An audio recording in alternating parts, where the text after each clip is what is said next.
Durante décadas, o futebol espanhol foi muito mais do que um jogo.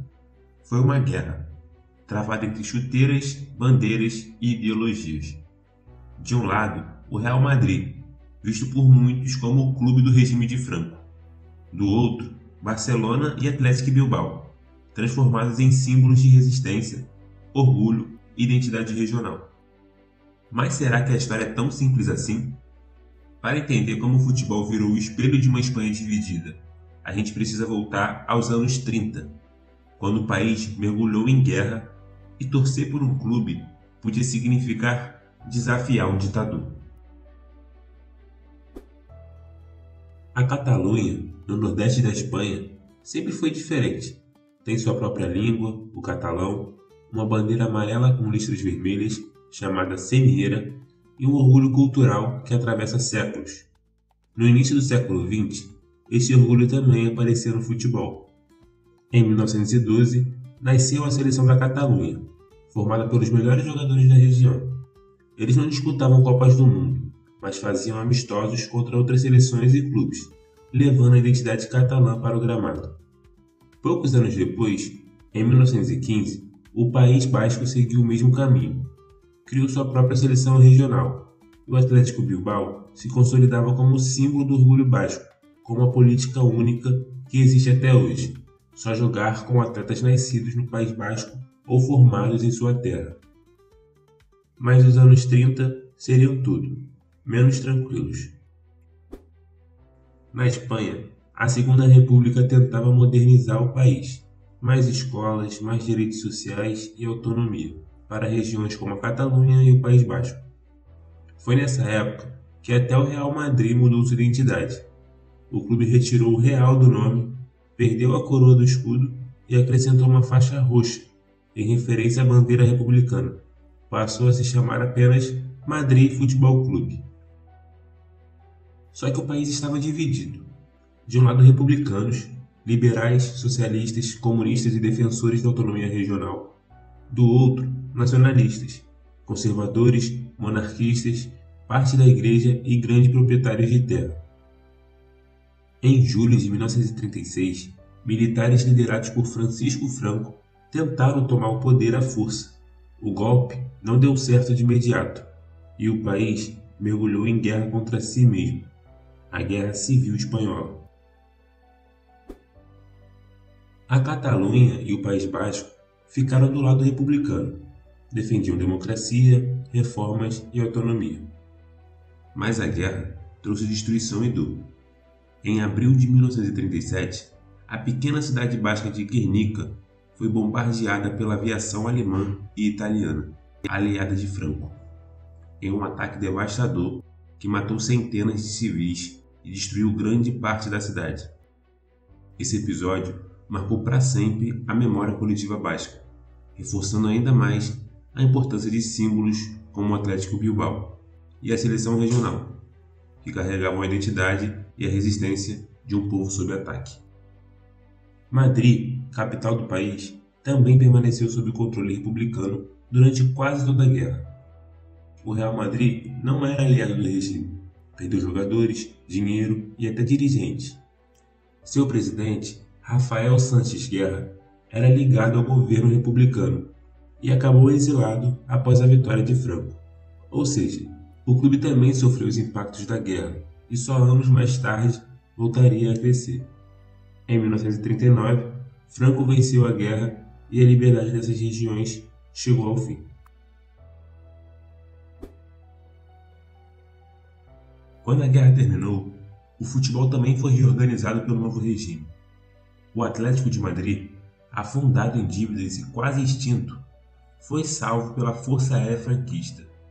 Da fusão com a Aviação Nacional, nasceu o Atlético Aviación, considerado o time oficial da aeronáutica.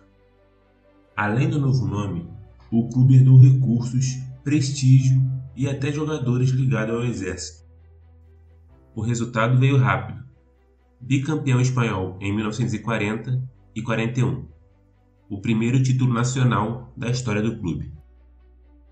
Mais do que vitórias esportivas, o sucesso do Atlético simbolizava a força das instituições do regime.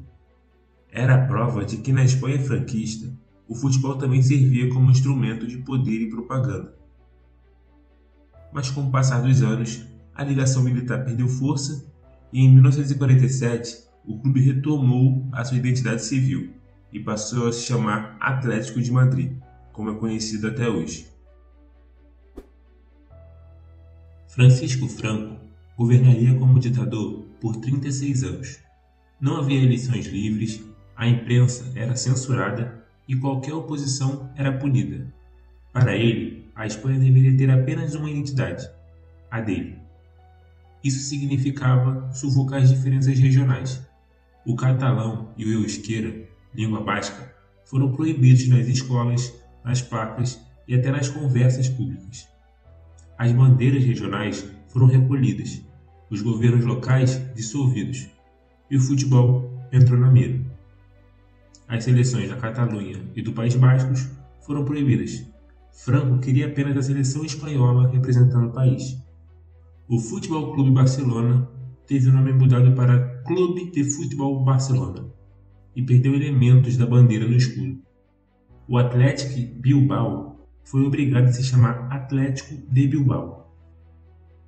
Não era apenas estética, pessoas foram presas ou exiladas. Em 1936, Josep Sunyol, presidente do Barcelona e político defensor da autonomia, foi executado por tropas franquistas. Outros jogadores bascos tiveram de se exilar para seguir carreira. Mesmo sob repressão, os dois clubes conquistaram títulos. Durante a Era Franco, o Barcelona venceu 8 campeonatos espanhóis e 9 Copas do Generalíssimo.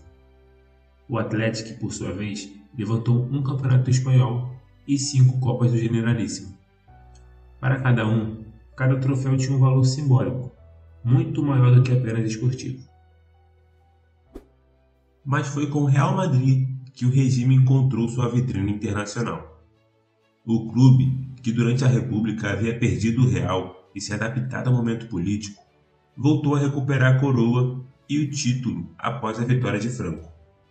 Antes da guerra, o real já era respeitado, mas estava longe de ser o gigante que se tornaria. A Guerra Civil havia deixado o clube enfraquecido, sem jogadores, sem dinheiro e sem direção.